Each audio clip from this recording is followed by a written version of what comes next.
G'day and welcome to the Campfire Project. Today I'm here with Lana McAra, who is an inspirational speaker, an award-winning, best-selling author and ghostwriter of more than 40 books with 1 million books sold. Her new series, the Englewood Medium series, first book entitled Shaken But Not Stirred, will be released in 2024. Her Christy Award winning Reaping the Whirlwind is now available again after being out of print for more than 10 years. Lana is also a spiritual luminary and healer. Welcome to the Campfire Project, Lana. Thanks so much, Alan. I'm delighted to be here. Excellent. Let's. I know we've got a lot to talk about because we had a chat before about what you're doing today, but I'd like to get to that in a moment. But first of all, start with, who is Lana? Tell us the story of why you're doing what you're doing today. Well, it goes all the way back. It started actually when I was born, while I was still in the hospital. Don't worry, I'm not going to go year by year. My mother was 15 years old when she became pregnant with me. She was barely 16 when I was born. And my first days in the hospital were already traumatic because my mother was emotionally unstable and she had no idea how to care for an infant.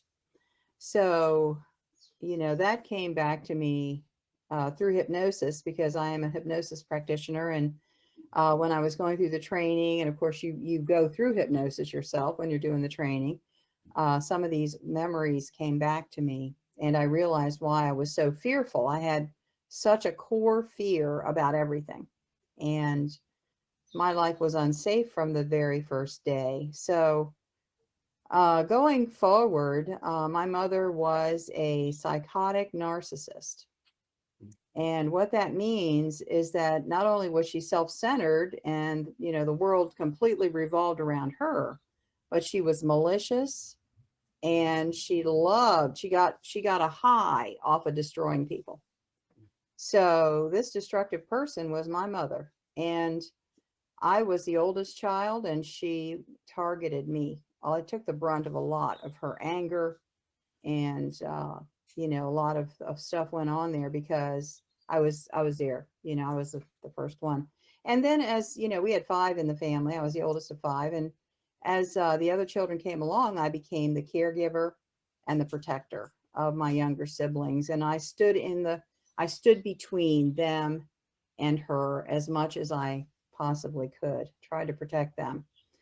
So my life as a young child was, not safe. And there was a lot of things that took place. And I always tell people I don't want to give her too much airtime. She wants all the airtime, but I'm not going to give her much because the things that she did were so outrageous.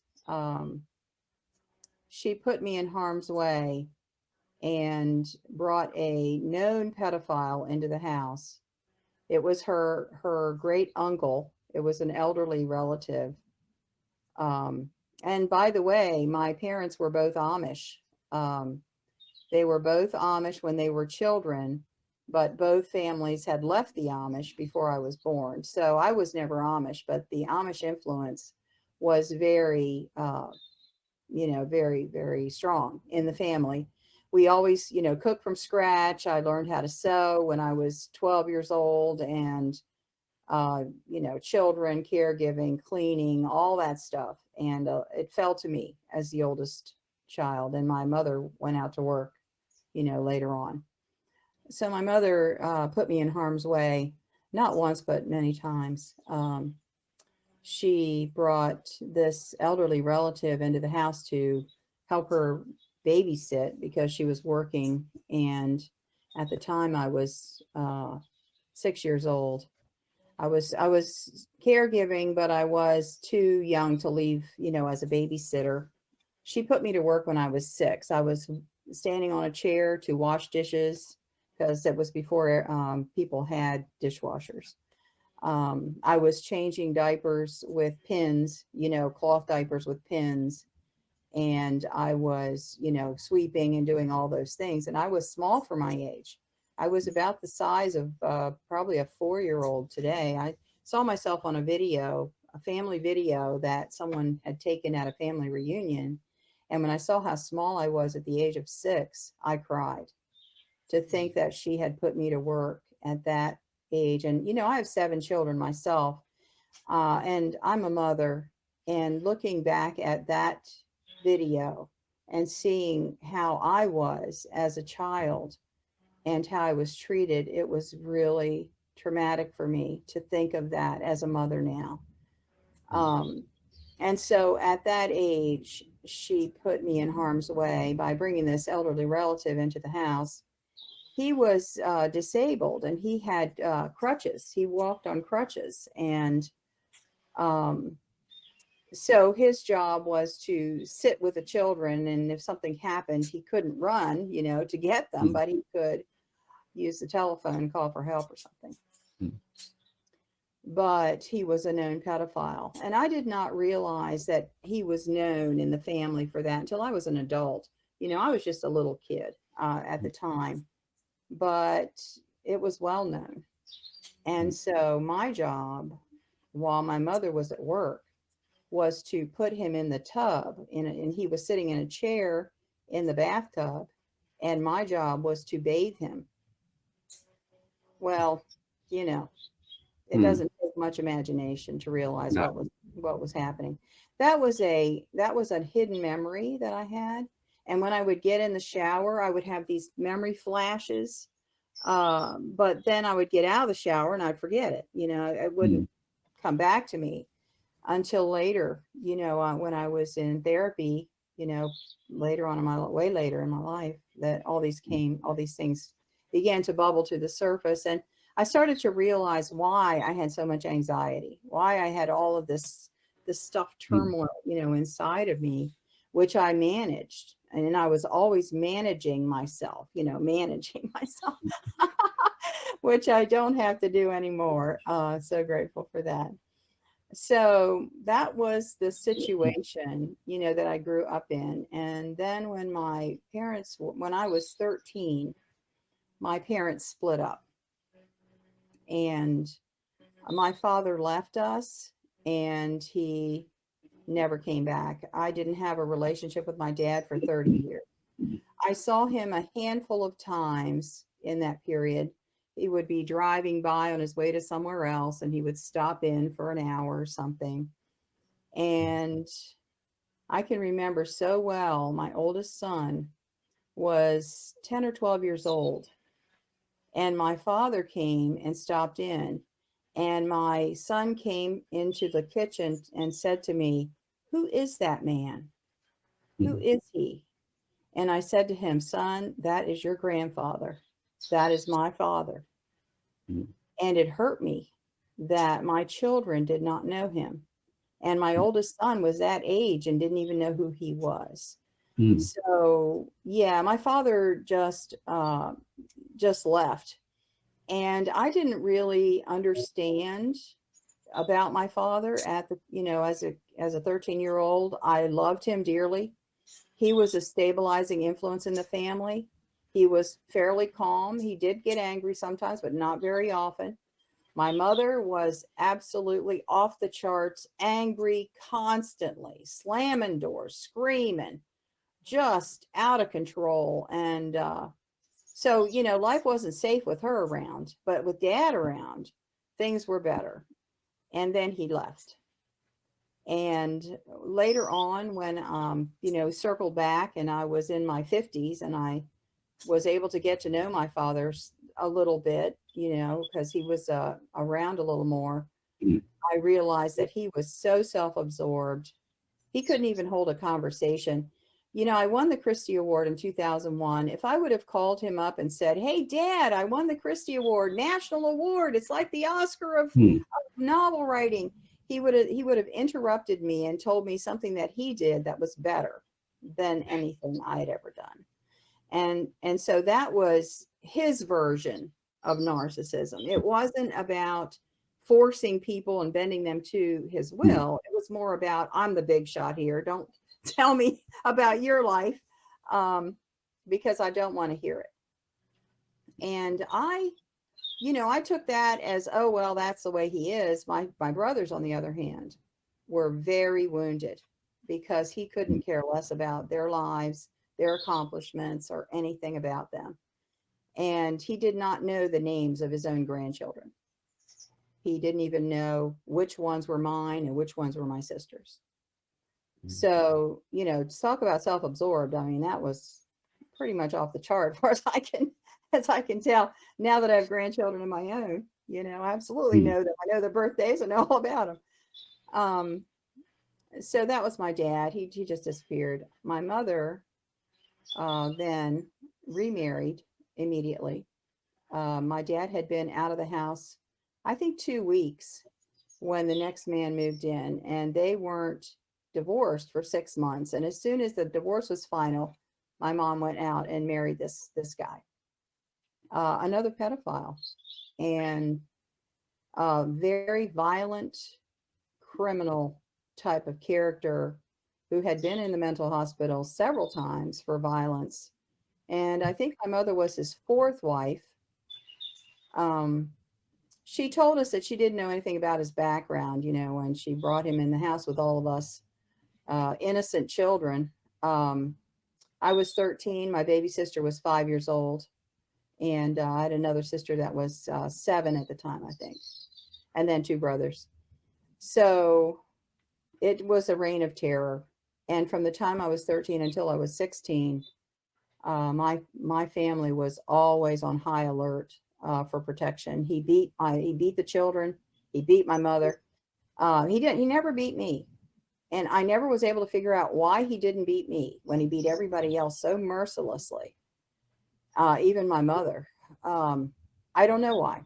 I just think I was protected. There was something in my energy. Something protected me from that. But I had to stand there and watch the other people getting beat. And so that was again, extremely traumatic. When I was 13, when all this was going on, he beat my sister because she wanted the nightlight on because she was scared of the dark. He had only been living with us at that point for a short time. This was kind of like his stand, like breaking us down, was to target somebody. And so he beat my sister all night long, from bedtime until dawn. And, it was a horrific thing. And I couldn't, I was so terrified and traumatized at that point that night I went out in the front yard and I looked up at the sky and I said, was talking to God and I said, I can't do this. This is too hard. Even at 13, I could see down the corridor of time, and my mother was backing him up. She was not standing up for her children. And I knew this was going to be a horrible, horrible nightmare. And I wasn't suicidal. I just was at my wit's end of what to do. And eventually, it was cold. I went inside and nobody ever knew I was out of the house. Probably would have got a beating for that. But yeah, life went on.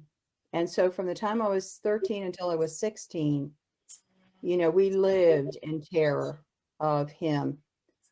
And at the time we were living in Delaware, and I was in high school.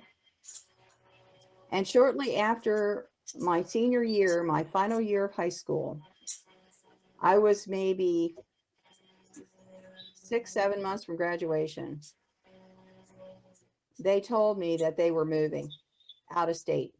They were going to take me out of my high school where I'd been all those years to a new school that I had no idea. And I was going to graduate there. I was flabbergasted.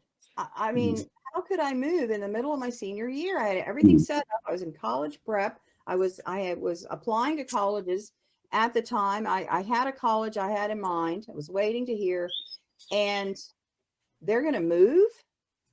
So I went to my pastor, and I had started going to church at the age of 13. When all that upset happened, Mm. I started going to church. There was a church bus that drove by our house.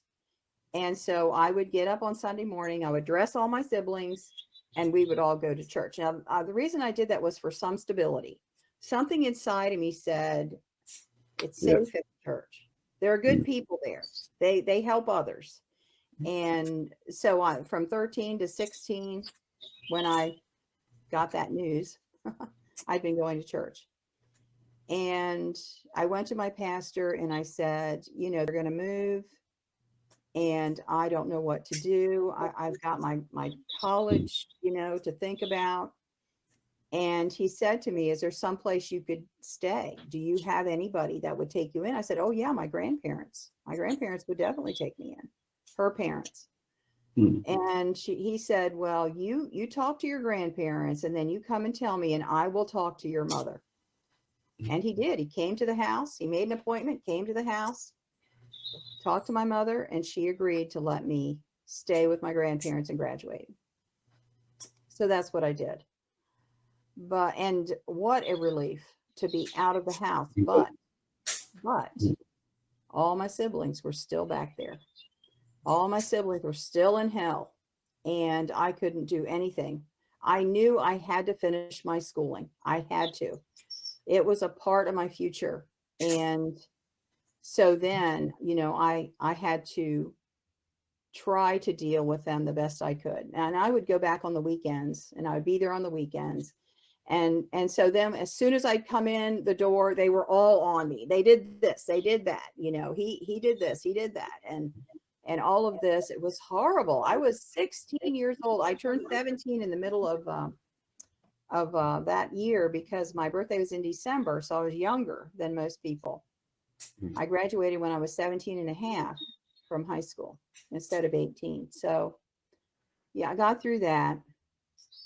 And then I went to college in the fall. And that also involved not being at home.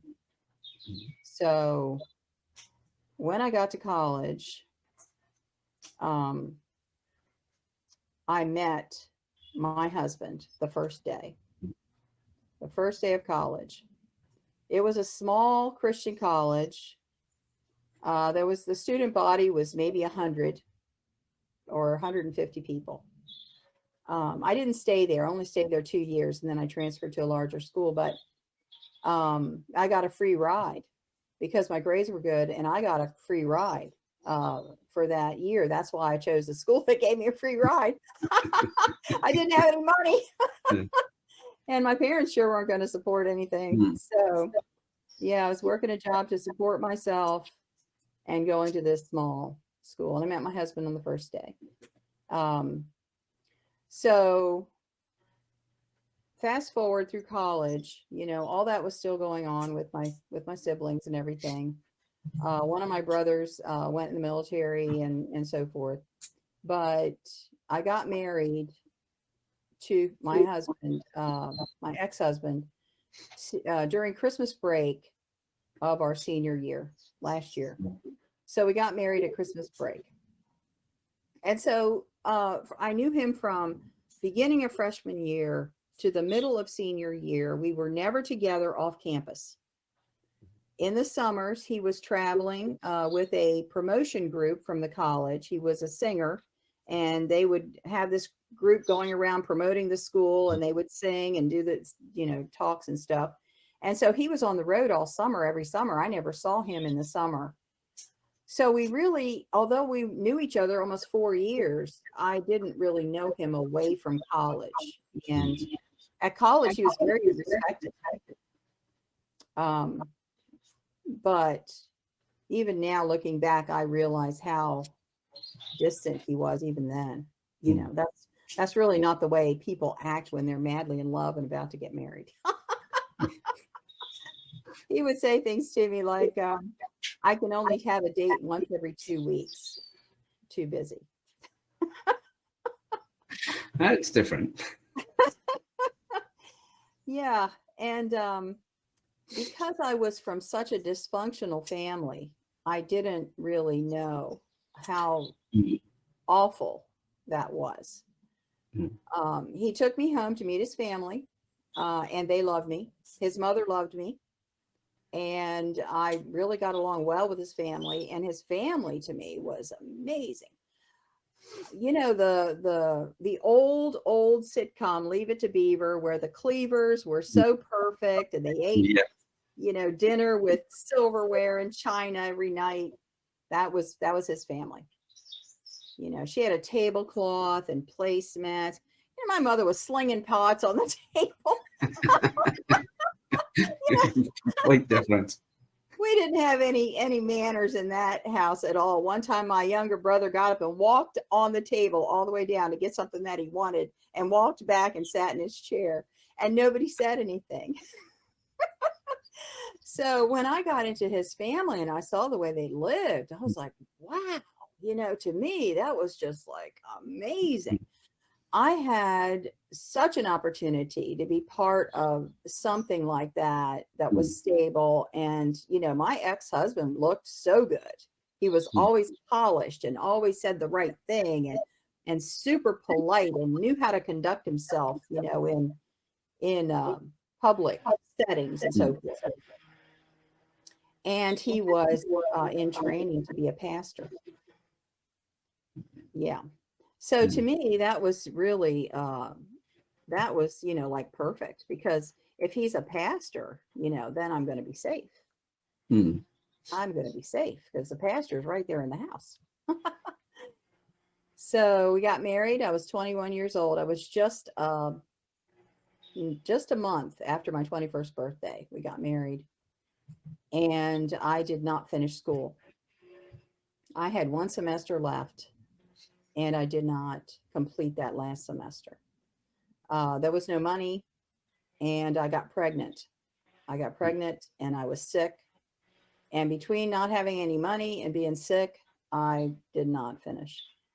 My major was elementary education with an English minor. And I did get a job as an English teacher later on. But that was, you know, one piece of that. It was like another block in my education, you know. So got married and started having kids. I had my first baby 9 months after we were married, my second baby 18 months after we were married. And I had 7 children in 12 years. And during those years, the first years of the marriage, the first 10 years, let's say, things were okay. You know, they weren't great. He was extremely stubborn and rigid. He would not bend anything in his routine or what he wanted, or if I needed something, I would just have to wait till he was good and ready. But there wasn't really any passive aggressive stuff going on. You know, we were both involved with the children extensively. I mean, our lives were full of children. And I had those children purposefully, because once I had a few children, they made me so happy. And I was at home with them all day. My life was full of joy for the first time. And I just made up my mind, I'm going to have kids. If I need a life vocation, I'm having kids. That's what I'm going to do. And I absolutely loved it. I loved it. And I had 5 under 5. And then I waited a few years and I had 2 more. And in 1987, we moved overseas. We moved to the Caribbean island of Grenada. And it was a very tiny island. The population was 100,000. It was very primitive. And we lived in the jungle. We lived back in the bush in a village for those years. 12, we were there 14 years. And so the children, the first 5 children were born when we went. And I had the last 2 after we moved there. And so the kids were still fairly small. The oldest ones, I think, had just started school. So I took books and I started my homeschooling when we were there in the village. And I homeschooled them for the 14 years while we were there. And then I continued to homeschool them when we got back to the States. So while I was pregnant with my third child, I saw an ad in a magazine, and it was this full page infomercial, and it said, "You can write children's books." Well, I was a voracious reader. I'd been a reader all my life. Reading was my escape. It was the way that I made sense out of my life. And I read, literally demolished my library in middle school. Read everything. And I saw that you could write children's books. Well, I didn't have time to read really a lot anymore. I thought, I wonder if I could do that. I had all these kids, and I thought maybe I could do that. So I sent in a little aptitude test and took the test and did good on it. And so I took the course. Well, I never did write children's books, but I started writing mystery novels. At that point, I was 24 years old at the time when I started my first book.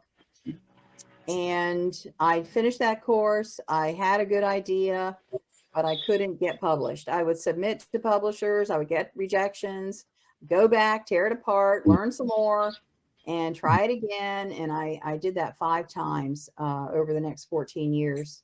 I set the book back in history because I figured out that stories set in the present, there's a lot of writers doing stories in the present. If I did one in history, that's harder. So there wouldn't be as many people writing history. And so that's what I did. I redid the whole thing back in history in the West, in the Western United States, Old West, cowboys, rustlers, 6-shooters, all that. It was a lot of fun. I had so much fun. So I was writing books, and I finally got published when I was 38. My first book was accepted by a publisher. And after that, I started rolling out one time I rolled out 3 books in 1 year. And so now writing was making me happy. So I had my children and I was writing. And by this point, I'd been married for 15 years, 18 years, and the marriage was really getting strained by then because the children were now a little older, and it was really difficult for me at times there overseas because living in primitive conditions, if you don't have any hot water and you're dependent on certain things to keep the family going, like propane in little tanks, like we use on our cookout, thing. We have those small tanks. That's what I was cooking with on my cook stove. You need certain things. And if he's not willing to take action or participate, because he became a non-entity really in the family. He sat in the living room all the time. He was studying for his sermons and doing stuff, but he wasn't interacting, and you couldn't get his attention and so forth. I had to wait. One time the plumbing, somebody stepped on a pipe outside because the water pipes were on the ground and on the side of the house. They were visible in the jungle. Somebody stepped on the pipe and broke it. So that meant that the water in the house was off. And unless you wanted to have water spraying constantly, outside. And it took 4 months for him to fix that. He knew how to fix it. 4 months. I would be sending one of the kids out to the water main, turn it on while I fill a pot, turn it off when I'm done, turn it on when we get in the shower, turn it off when we're done. 4 months. And that's how I lived my life overseas. So you can imagine by the time we came back in 2001, and I was 48 years old by the time we came back, I think, I had a lot of bitterness. I had a lot of resentment against him. And, my life was so hard with the 7 children already. And he did everything in his power to make it even more difficult because everything was around him. And later on, I discovered that he's a covert narcissist, the same as, what I was raised with. And when I found that out, my therapist told me that. My therapist said, your husband's a narcissist, right? And I went, oh my goodness. I didn't have any idea. I didn't really know much about it at the time. I'm using those words now, but I didn't know them back then. It made sense to me because I grew up with that. I grew up with people telling me I didn't matter. I grew up with people who saw me as a commodity that, could work and be a housekeeper and so forth, for their benefit. And so to me, that was normal. He didn't yell. He didn't hit me. He would get on the kids pretty heavy sometimes, but not me. He never hit me. And so I figured, well, it's not as bad. It's not as bad as what I grew up with. I'm okay. And I always used to say this phrase, you play with the hand you're dealt. You play with the hand you're dealt. And I made that decision to marry him, and I had to play with the hand that I got, even though I had no idea he was like that. I didn't choose him for that. But yeah, and I had my children, and I wasn't going to be able to support my children without him in the house. I knew that, because he would never do what he should do, if I did leave him. So yeah, we got back to the States, and in 2001, and the reason we came back was because our son, one of the twins, I have a set of twins, got sick with dengue fever. It's a mosquito-borne illness similar to malaria. And he was extremely ill. He was very sick. And the doctors there couldn't figure out what to do with him. They didn't even diagnose him. So we came back, and I took him to doctor after doctor, 2 years. And then it came back, dengue fever, Epstein-Barr, and cytomegalovirus, which is another serious one. And he has chronic fatigue. And that's, that was 2001, 22 years ago. My son still has chronic fatigue syndrome, and he lives with his father. So all that was going on, chronic illness. I'm desperate to find an answer for my son, taking him all over the place. We finally ended up in Ochsner Clinic in New Orleans. That doctor gave us a diagnosis finally, and she said, I know what it is. I've got it right here. And I was like, thank God we've got a diagnosis. And then she said the magic words, and there's nothing we can do about it. We have no answer. This is something that doesn't go away. And, I was determined that I was going to find a way. If she doesn't know the way, that doesn't mean there's not a way in my mind, and I did what I could for him. He did get some better. He's not nearly as sick as he used to be. He's just tired, brain fog and tired all the time. But yeah, that was in 2001. And then, we moved a few times. He took a couple different churches. We had all kinds of church drama, la, la, la, la, la. His parents had both died, and my father had passed away. And so during that time, we moved into a mobile home with an add-on room with the 7 kids that was in South Carolina near my family. And we put the kids in school during that year because just to try and see what, it would be like, if they would do okay in there. They didn't. I ended up pulling them out and homeschooling them because they lost ground in their learning. I was a strict teacher. I wanted my kids to succeed. And when I found out they had gone back, I'm like, no way, I didn't work this hard for you to go back. We're getting books. We're going to keep going. And so we did. I homeschooled them the whole way through. But it was Christmas. And we hadn't been in the States for Christmas for years. And so, the family we had a family meeting because we were right there near my mother and my stepfather and my siblings, and their cousins. What are we going to do for Christmas this year? What do you guys want to do?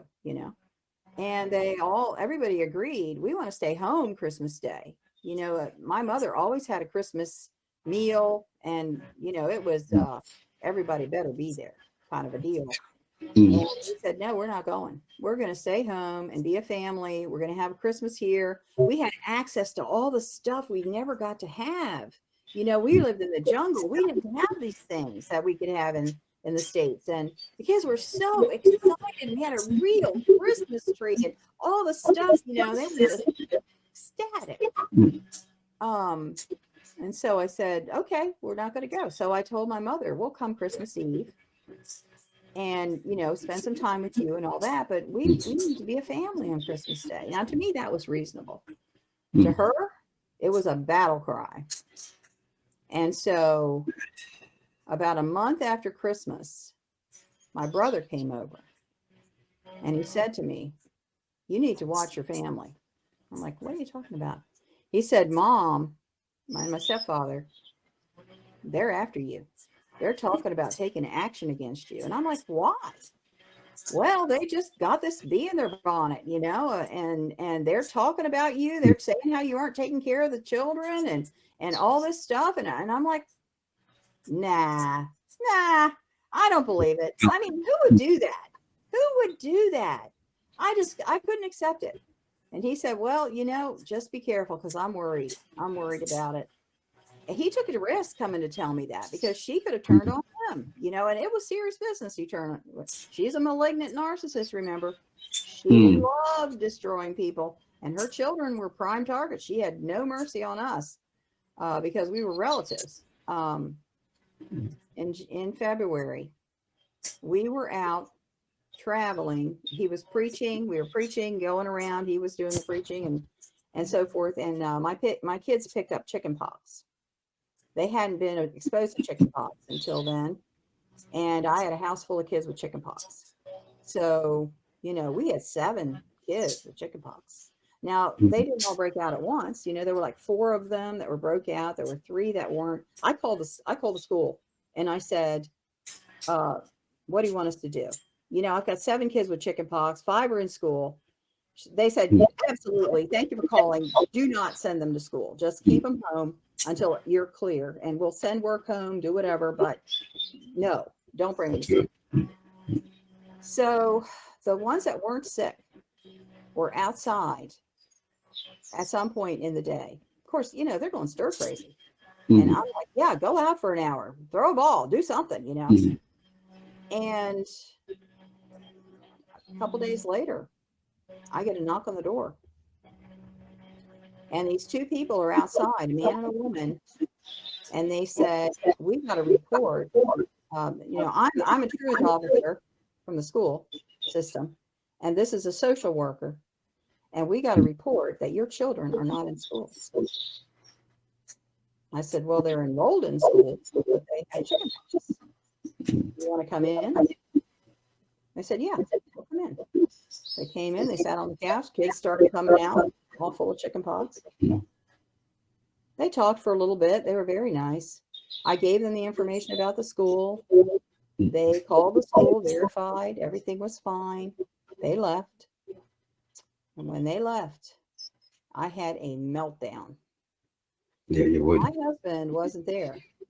He had left me at home and gone to New York City for this meeting. He had another meeting. There was one more in New York City, and he wanted to be at that one, and he drove on without us and left me at home with those sick kids. So I called him at the meeting, and I said, we have to leave now. We have to pack up and move. This is what happened. I don't trust my mother. She'll do something else. She's going to take our kids away. Do you hear me? She's after our children.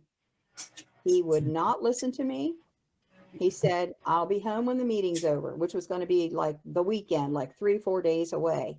Plus he had to drive. I mean, it's like 24-hour drive to get from New York to South Carolina. I was frantic. I started packing. I couldn't sleep. I couldn't rest.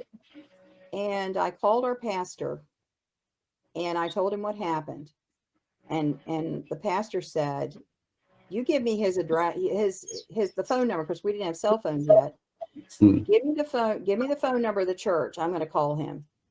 He said, your mother is dangerous and you need to get out of there. And he called him. And when the pastor called him, he got in the van and came home. And so we packed up and we left South Carolina within a day or 2 after he got there. I mean, I'd been packing the whole time. I had the kids all marshaled. We were packing. We were leaving that place.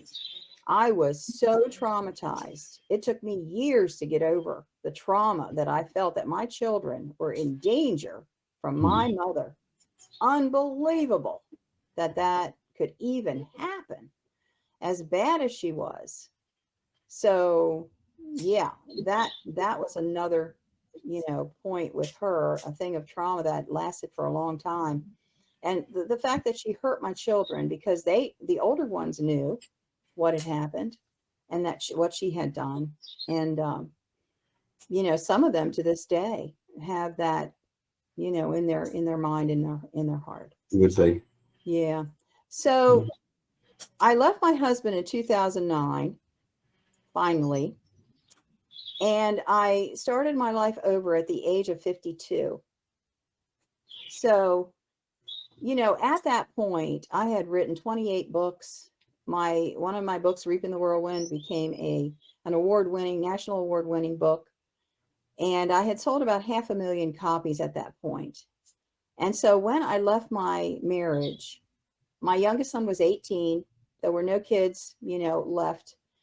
And I started my life over. I went into therapy. I became an energy healer and a hypnosis practitioner. And I spent the next 5 years just working on myself. I took different jobs. I worked all over the place and did different things. And then in 2015, I went full-time as a ghostwriter. And since then, I've written 16 more books ghostwriting. And my first book of my own, after all those years, is now out. Now, when I gave you that, it said 2024. But in the meantime, I got news. It's coming out sooner than I thought. It's coming out the end of November. And I'm scrambling to get ready. Book number 44 is coming out this month.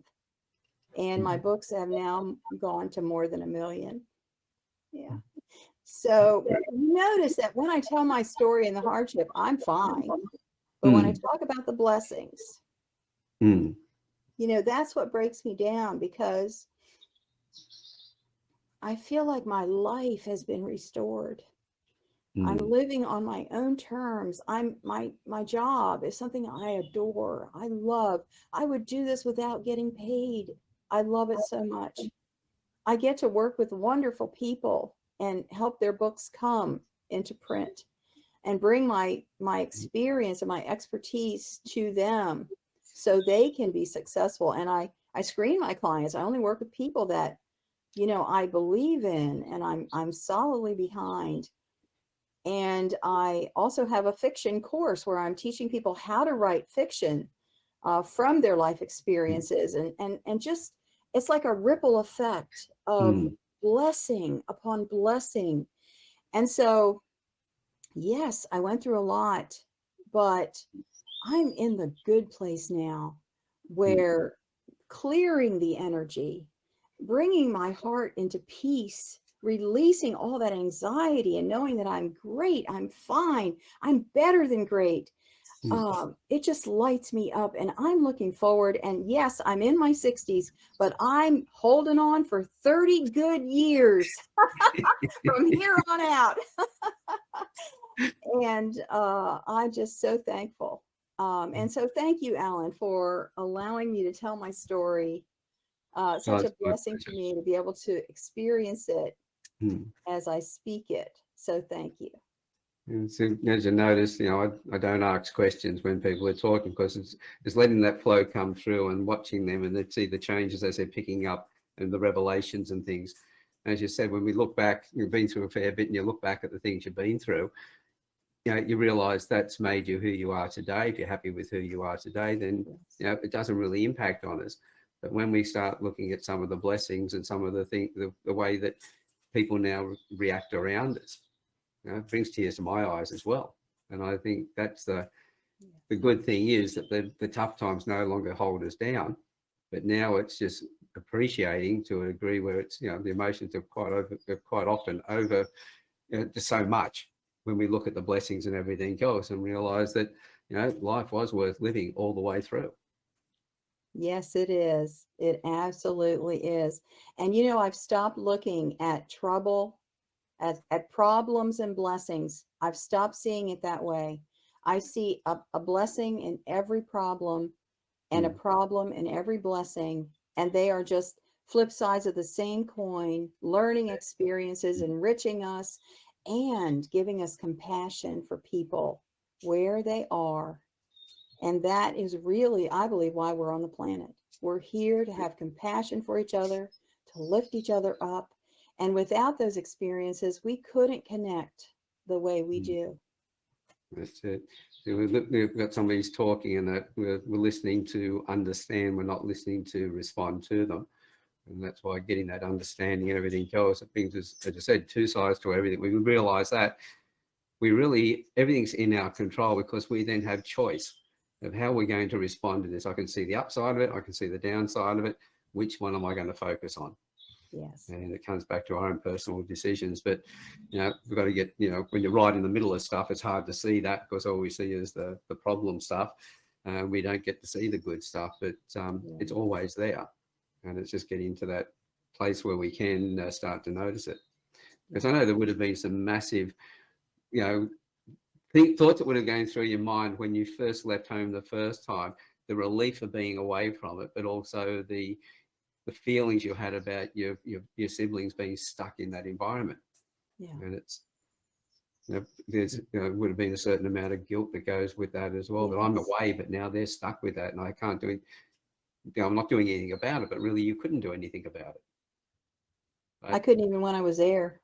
All I could do was try to comfort them, but Mm. I had no power at all in that environment. The same as I had no power in my marriage to Mm. change anything or divert anything. I could only be there for comfort and understanding, but not really able to change it. Yeah. And how are your siblings doing now? My two youngest siblings have mental health problems, pretty serious, that causes them not to be able to function very well. Um, the brother that is the one next to me is doing extremely well. My sister, that is the middle child, she went through some hard times, but she's doing okay. She's a therapist. She's a Mm. therapist. She's been a psychologist for 15 years, and has helped hundreds and hundreds of people through their pain because of what we experienced as children. Yes. Mm. It's so often the case, isn't it? We go through a lot of stuff, and then we find that they're the fields that we end up working in to help other people not go through the same stuff. Yeah.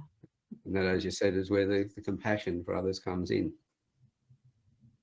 Right. And you can be caught up with the feelings of all of the downside of everything, or as I said before, you've chosen to make a difference. And that's where it comes down to. Everyone's got the ability to do that. They just have to make the decision one way or the other. Yes. Mm. For some reason, through all those times, I had a feeling inside of me that there was more to my life than this. Mm. This was a phase, but there was more to my life than just struggle. Mm. I don't know where that came from. I don't know why, but I always knew that. Mm. Yes. Yeah. My divorce was very difficult. It was extremely painful. My children turned away from me for a time. Mm. But now, we're back. We're back together. And one of my sons said to me, don't let all this, get you down. We know that we are the people that we are today because of you. Mm. Yeah. And that's beautiful when you realise that your children have had that amount of awareness, which is really good. Yeah. It's, so with your books, where's the best place for people to find those? Amazon is Mhm. one place. And my website is lanamcara.com, and there is a tab there that says recent releases, and that has more about the books and links and so forth.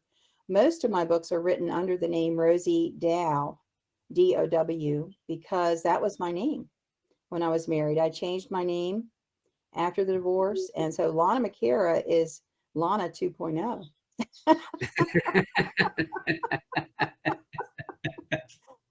Watch out, world. Here I come. I love it. And that's as I was saying, if people can go to Amazon, search by both those names, they'll find all the books that you've written, Yes. which is good. So we'll make sure that that people have got the actual spelling of it. We'll put that in the notes as well. It's thank you for coming along and sharing your story, because the number of people out there, this is the thing, people think, oh, I'd be really happy if I was 1 in a million. Nobody's 1 in a million. Everybody is 1 in 8 billion people, because we're all uniquely different, and everyone's got a story, and everyone's story is valuable. So I really appreciate it when anybody comes along and shares their story, because every time I sit here, you might thank me for holding this space for you, but I'm greedy. I get so much out of these conversations with people, learn so much more about them, and it keeps reminding me just how valuable the human race really is. Yes. And all we've got to do is help. As I say, you can't light someone else's path without lighting your own. And so doing that, every time I walk away from these conversations, I get more inspiration to continue doing what I'm doing. So thank you for having been here as well. Thank you. Now, everybody else, thank you for being here and listening in. Check the notes, go and have a look, talk to Lana, get to know her, and we'll see you on the next campfire. Bye for now.